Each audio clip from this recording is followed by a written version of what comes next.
Halo guys, sobat-sobat Country sekalian. Jadi ada nih beberapa jurusan yang gue lihat itu sepertinya viewsnya cukup tinggi karena memang peminatnya itu besar banget. Tapi kalau dari rating review gue, itu sebenarnya jurusan yang gue bisa ngomong biasa aja atau bahkan mungkin jelek ya. Jadi memang yang namanya apa yang ada di masa lalu itu nggak bisa menggambarkan masa depan, atau bahkan apa yang dibenarkan di masyarakat itu nggak bisa sesuai dengan kenyataan. Jadi di video kali ini gue bakal bahas nih jurusan-jurusan yang ternyata dia itu ramai banget peminatnya, bisa dibilang jurusan favorit, ternyata nggak terlalu bagus juga nasibnya. Jadi istilahnya prospeknya antara biasa aja atau bahkan bisa dibilang suram ya. Oke, jadi sebelum kita mulai video kali ini, di channel ini gue biasa bahas soal konten edukasi, keuangan personal, dan juga psikologi positif. Buat kalian yang merasa konten macam ini tuh bermanfaat buat kalian, jangan lupa yang pertama like dulu videonya, jangan lupa buat subscribe channel ini ya. Dan juga buat kalian yang merasa video ini tuh bermanfaat buat kalian atau mungkin teman kalian, yang pertama like dulu videonya, terus share video ini ke teman kamu yang kira-kira butuh video ini ya. Di video kali ini gue bakal bahas jurusan-jurusan yang menjadi idaman, kebanggaan di masyarakat, tapi ternyata kalau kita ngomong jalur profesinya atau prospek umumnya lah, yang orang-orang dari jurusan ini itu akan jalani, bisa dibilang biasa aja atau bisa dibilang ya suram gitu ya. Nanti akan gue jelaskan mana yang suram dan mana yang biasa aja di video ini. Jadi kita mulai dulu dari yang pertama. Yang pertama adalah jurusan kesejahteraan sosial. Jadi kalau kita mau tahu jurusan apa yang baik atau jurusan apa yang nggak baik, itu ya tinggal kita tanya aja. Nanti kalau lulus mau jadi apa? Sekarang pertanyaan gue untuk jurusan kesejahteraan sosial ini, kalau lulus mau jadi apa? Gue sendiri akan cukup bingung untuk menjawab pertanyaan ini, karena salah satu kriteria jurusan yang baik menurut gue itu ya bisa ditranslate ke bahasa Inggris. Sedangkan jurusan social welfare ini nggak terlalu banyak ya kampus yang menyediakan di luar negeri sana, karena ya memang permintaan di negara-negara yang sifatnya barat atau kapitalis itu memang tidak besar ya. Memang secara prinsip mereka itu bisa kerja di CSR atau sifatnya di perusahaan yang menyalurkan dana untuk kesejahteraan masyarakat sekitar atau mungkin di kementerian di dinas sosial, tapi itu sangat terbatas, posisinya sangat terbatas, dan bahkan bisa dibilang masih banyak jurusan lain yang sifatnya lebih orang lain kenal itu bisa menghandle kerjaan kesejahteraan sosial yang emang ditargetkan untuk lulusan jurusan kesejahteraan sosial ini. Karena memang biarpun dia lebih spesifik ketimbang jurusan sosiologi, tapi lapangan pekerjaannya itu sangat terbatas, dan lapangan pekerjaannya pun lapangan pekerjaan yang semua jurusan. Jurusan kedua adalah jurusan sastra Korea. Ini jurusan yang bikin gue geleng-geleng kepala, kok bisa jurusan kayak gini jadi jurusan favorit. Istilahnya itu orang-orang ambil jurusan sastra Korea itu ya karena ingin ngomong Korea, atau mungkin dari SMA atau SMP udah terekspos sama budaya Korea yang berlebihan, sehingga mereka merasa Korea adalah masa depan. Memang argumentasi itu nggak bisa disalahkan, karena memang Korea itu adalah salah satu ekonomi yang cukup besar. Tapi sekali lagi yang perlu gue sampaikan, kalian kuliah 4 tahun cuma pengen belajar bahasa itu ngapain? Bisa kursus, nggak harus kuliah 4 tahun. Karena yang namanya kuliah 4 tahun itu kalau bisa dijadikan satu jalur yang bisa memberikan kalian profesi yang derajatnya itu nggak sekedar orang biasa kuliah yang belajarnya bahasa doang. Karena kalau orang kuliah sastra itu diharapkan itu menjadi pengembang budaya, bukan cuma belajar bahasa doang. Kebiasaan yang cukup aneh ini tuh menggerakkan gelombang-gelombang generasi yang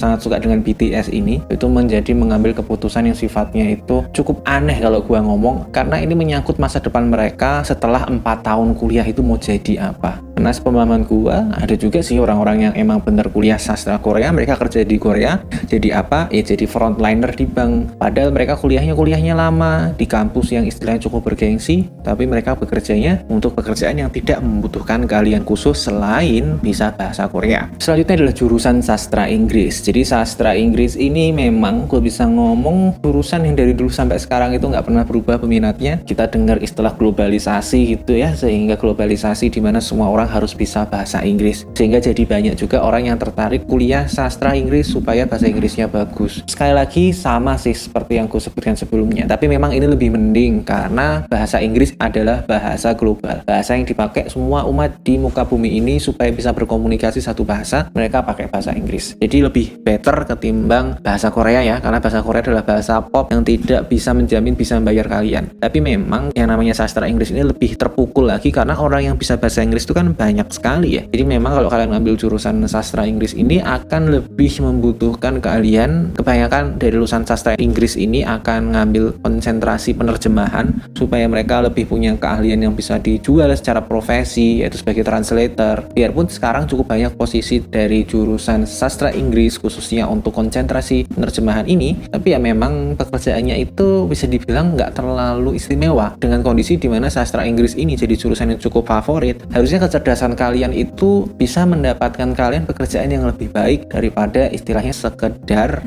translator yang kedepannya mungkin akan menjadi pekerjaan yang semakin terancam oleh teknologi ya. Selanjutnya ada jurusan televisi dan film. Ini jurusan ini juga gue cukup heran juga kenapa jurusan ini bisa jadi jurusan favorit ya. Karena memang lebih wajar kalau jurusan favoritnya itu jurusan DKV, desain komunikasi visual. Tapi ini televisi dan film itu jadi jurusan yang favorit. Perasaan yang gue pahami memang sekarang itu makin sedikit loh anak-anak muda yang nonton TV. Kok masih banyak juga ternyata yang favorit masuk ke jurusan televisi dan film. Jadi memang lingkup dari jurusan ini tuh lebih ke produksi media ya, nggak hanya ngurusin di stasiun televisi. Tapi sebenarnya sekali lagi ya, kalau teman-teman ingin menjadi content creator itu nggak harus jurusan media, nggak harus jurusan film. Orang yang hebat sekali dalam membuat film pun itu belum tentu jurusan film. Bahkan yang gue pahami, kalau orang udah kebanyakan ilmu itu jadi sulit bergerak awal. Jadi mereka mikirnya gue harus punya camcorder yang bagus, harus punya lighting yang bagus untuk bisa men-shoot film seperti yang gue mau. Padahal namanya entertainer yang sukses zaman sekarang itu nggak butuh gear yang bagus. Seperti gue saat ini, gue recording pakai iPhone karena gue memang nggak terlalu banyak ilmu di bidang film ini, tapi kenyataannya gue juga ada yang nonton. Masih banyak sekali orang lulusan jurusan media, jurusan televisi yang dia itu nggak punya viewers sama sekali. Mereka itu mau memulai itu lama karena kebanyakan ilmu, kebanyakan alasan. Dan di sisi lain jurusan TV dan media ini tuh pasti kuliahnya mahal sekali dan ekspektasinya juga tinggi banget. Jadi kalau kalian memang bisa masuk ke jurusan ini, berarti kalian termasuk orang yang lolos dari seleksi, dari keketatan itu. Mungkin energinya bisa diarahkan ke jurusan lain yang lebih punya jalur profesi yang lebih jelas. Selanjutnya adalah administrasi publik atau administrasi negara. Ini sebenarnya secara prinsip jurusannya itu sama ya, karena memang dulu namanya negara, sekarang lebih di standar internasionalkan dengan administrasi publik, dan lingkupnya nggak sekedar mengelola negara tapi mengelola semua organisasi yang memang audiensnya itu masyarakat umum atau publik. Jadi memang secara pekerjaan sendiri ya, administrasi publik, administrasi negara itu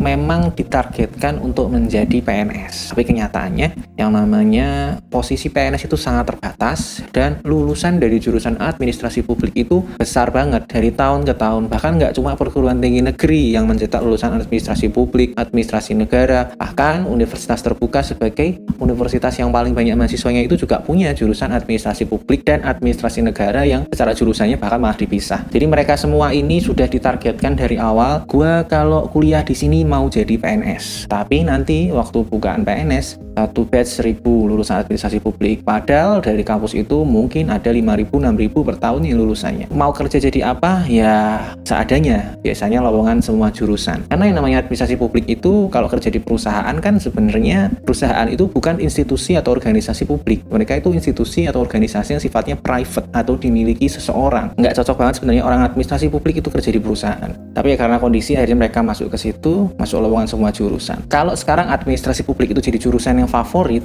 menurut gua mending energinya diarahkan ke tempat lain. Karena kalau kalian beneran bisa masuk ke sini, berarti kalian itu terpilih, ya mending cari jurusan yang lebih punya karir yang lebih terbuka, yang bisa masuk ke posisi administrasi publik itu bahkan dari jurusan lain. Jadi istilahnya jurusan-jurusan ekonomi yang favorit itu bisa ngambil porsi dari administrasi publik. Tapi administrasi publik nggak bisa sebaliknya. Jadi lebih baik kalian pikir lagi untuk jurusan ini, karena ya memang bisa diambil jurusan lain, tapi dia nggak bisa ngambil jurusan lain. Selanjutnya adalah jurusan desain komunikasi visual. Ini menjadi pertanyaan yang paling sering di channel gua, Bang review jurusan DKV, Bang review jurusan desain. Karena memang jurusan desain komunikasi visual ini, kita ngelihat dengan era sekarang yang semakin visual, itu akan membuat orang lebih menjadi orang di balik layar yang membuat karya-karya desain yang cantik, karya 2 dimensi yang cantik itu. Nah pertanyaannya, kalian tahu nggak seberapa besar para desainer itu dihargai? Yang gue tahu sih murah banget. Jadi murah banget untuk lulusan desain komunikasi visual untuk kerja sebagai desainer. Itulah yang membuat para lulusan SMK desain itu pada nggak ngambil S1 desain komunikasi visual. Karena kalian yang lulusan SMA itu malah pengen ngambil desain komunikasi visual. Ya karena memang alasan pertama, ilmu desain itu bisa dipelajari sebagai hobi. Alasan yang kedua, secara penghargaan juga kecil banget. Yang namanya desainer itu pertama nggak harus lulusan DKV, terus dia juga gajinya kecil. Memang beneran kecil banget. Jadi memang mending kalau kalian emang punya ada aspirasi di bidang desain komunikasi visual ini, ya kalian jadilah orang-orang yang membuka lapangan pekerjaan, menjual seni kalian dengan harga yang lebih tinggi, punya branding tersendiri, nggak sekedar ikut orang dengan digaji yang bahkan kadang di bawah UMR. Apalagi kalau kita tahu jurusan ini termasuk jurusan yang favorit, persaingannya juga cukup ketat, tapi nasibnya kok kayak buruh gitu ya istilahnya ya. Jadi kalau bisa sih kalian pertimbangkan lagi kalau kalian nggak punya plan yang jelas, kalau kalian mau masuk jurusan DKV ini, biarpun sekali lagi ini jurusannya cukup favorit sehingga untuk masuk ke sini itu bukan perihal yang mudah, pikirkan lagi plannya itu gimana. Apalagi sekarang itu kan sudah ada Canva, sudah ada alat-alat yang memang bisa membuat orang mendesain dengan bagus tanpa harus punya ilmu desain komunikasi visual. Sekarang yang kalian pikirkan tuh apa? Ingin membuat desain yang bagus, ya sudah ada template-nya. Ingin mengetahui ilmunya, bisa belajar sendiri. Jadi memang desain komunikasi visual ini, kalau gua ngomong belajar 4 tahun di sini, itu menurut gua sih mendingan kalian ambil jurusan yang lebih spesifik, yang sama-sama favoritnya, tapi punya jalur profesi yang jelas dan dihargai tidak seperti buruh. Selanjutnya adalah ilmu gizi. Jadi gizi ini, kebanyakan orang berpikir yang namanya kamu kalau masuk jurusan gizi itu bisa kayak dokter spesialis gizi. Itu sebenarnya jadi bilang salah ya. Karena untuk kamu bisa menjadi seorang dokter spesialis gizi, itu kuliahnya pertama dokter kuliah 4 tahun, terus koas 1,5 tahun, terus spesialis 4 tahun. Jadilah kamu dokter spesialis gizi. Kalau teman-teman yang masuk ilmu gizi itu, secara profesi pun mereka maksimal jadi dietitian ya. Orang yang memberikan rekomendasi makanan dan itu pun masih atas seizin dokter. Jadi sifatnya itu seperti seorang perawat yang khusus untuk makanan. Jadi tetap akan membutuhkan jasa seorang dokter. Gak bisa seorang dietitian atau ahli gizi ini jalan sendirian. Jadi mereka memang secara strata sosial itu tidak setinggi seorang dokter. Tapi ya sekali lagi, ini juga termasuk jurusan yang favorit. Memang sih ini tidak seburuk jurusan-jurusan yang gue omongin sebelumnya di mana mereka tidak punya alur karir yang jelas. Ini masih mending lah. Dietitian, ahli gizi itu memang masih ada posisinya, entah mau freelance, entah mau sifatnya penyuluhan atau sifatnya kerja di rumah sakit. Masih ada. Cuman strata sosialnya tidak tinggi, tapi ya sekali lagi ya, ini kan jurusan favorit. Kalau ada energi atau kecerdasan yang bisa membuat kalian lolos ke jurusan yang favorit, lebih baik pikirkan lagi dengan pemikiran atau kecerdasan kalian itu kalian sebenarnya bisa mendapatkan posisi yang lebih tinggi di masyarakat ketimbang cuma istilahnya menjadi seorang asisten ya. Terus ada jurusan arsitektur. Arsitektur ini memang dari dulu sampai sekarang dikenal sebagai profesi yang cukup dihormati ya. Karena arsitektur itu memang kalau kita sifatnya katakanlah di IT yang misalnya technical arsitek itu sifatnya sepertinya tinggi banget. Kayak dia tuh mengendalikan semuanya. Sebenarnya di bangunan itu juga awalnya ide itu dari arsitek, nanti para insinyur itu membangun sesuai arahan arsitek. Mereka akan banyak menggunakan arsitek ini. Tapi kalau di skala industrial yang sifatnya pabrik, nggak akan ada itu orang arsitek. Yang ngerjain itu semua akan orang sipil. Memang kenyataannya sepertinya pekerjaan yang cukup keren ya, tapi secara lapangan pekerjaan itu banyak sekali diambil dan beririsan dengan orang sipil. Secara studinya pun arsitek itu sebagai perkuliahan itu memang sangat berat. Kalau dari urutan jurusan paling berat dia nomor 1 karena dia mempelajari matematika, mempelajari fisika, mempelajari seni. Kuliahnya tugasnya juga luar biasa banyak. Bahkan banyak sekali cerita orang arsitek kuliah itu sampai tipes karena memang yang namanya arsitek ini perkuliahan emang dia berat, tapi di lapangan pekerjaan banyak digantikan oleh orang sipil. Kalau dia ngomong secara persaingan kerja emang kurang terlalu oke ya arsitek ini, sehingga kalau teman-teman melihat angka penganggurannya juga arsitek ini cukup memprihatinkan, cukup membahayakan. Jadi biarpun emang dia kuliah jurusan nih bisa dibilang cukup teknik ya, cukup tinggi strata sosialnya, tapi secara penerimaan kerjanya itu sebenarnya bisa dibilang biasa menuju ke kurang ya. Perlu dipertimbangkan lagi teman-teman kalau punya kalian di sini, biarpun gue masih merekomendasikan orang-orang yang tidak punya keahlian matematika yang kuat atau istilahnya lebih suka seni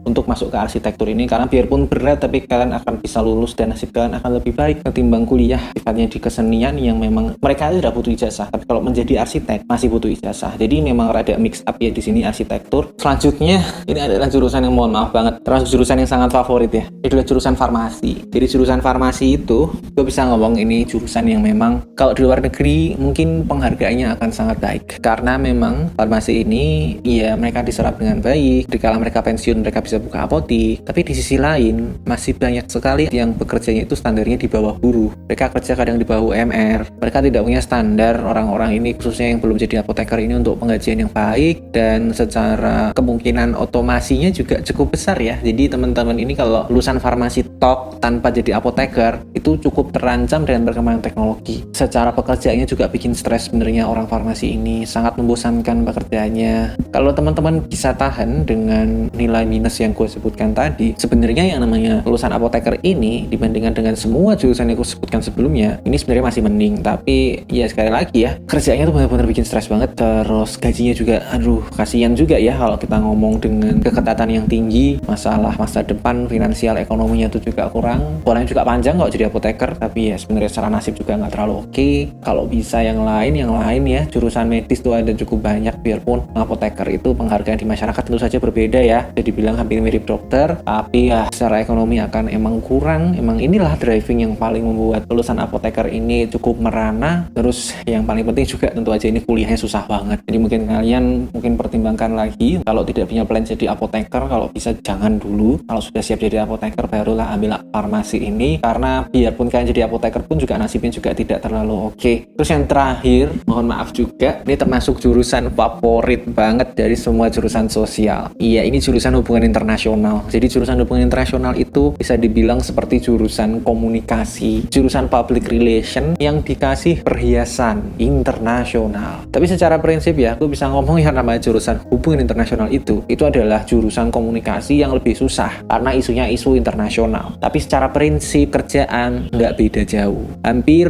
70%-80% lulusan hubungan internasional akan bekerja di bidang komunikasi. Karena memang mereka mau jadi diplomat susah banget, Pak. Yang namanya jadi diplomat itu nggak harus lulusan hubungan internasional. Biarpun nilai tambah dari lulusan hubungan internasional itu ada. Tapi ya semua kembali ke kalian. Yang namanya hubungan internasional itu memang jurusan yang cukup menarik untuk dipelajari, cukup bergengsi untuk dipegang ijazahnya. Tapi secara prospek kerja nggak akan beda jauh sama lulusan komunikasi. Dimana komunikasi itu kuliahnya nggak sulit dan prospeknya juga cukup baik. Tapi secara umum sih lulusan HI masuk ke pekerjaan komunikasi. Jadi diplomat itu mungkin hanya sekitar 10 dari 10.000 mungkin ya. Kalau kalian bercita-cita jadi diplomat, nggak harus jadi lulusan HI. Karena HI ini gua ngomong dia sebagai jurusan itu tidak bisa menjanjikan apa-apa selain menjadi lulusan sarjana hubungan internasional. Akan sangat berbeda kamu pengen jadi diplomat kok. Saya mau jadi diplomat makanya saya kuliah hubungan internasional. Nggak gitu ceritanya. Saya lolos CPNS di Kementerian Luar Negeri. Harusnya itu jawabannya. Jadi kalau teman-teman memang tidak punya planning lain selain menjadi diplomat, lebih baik teman-teman cari jurusan lain yang secara keketatan tidak setinggi HI,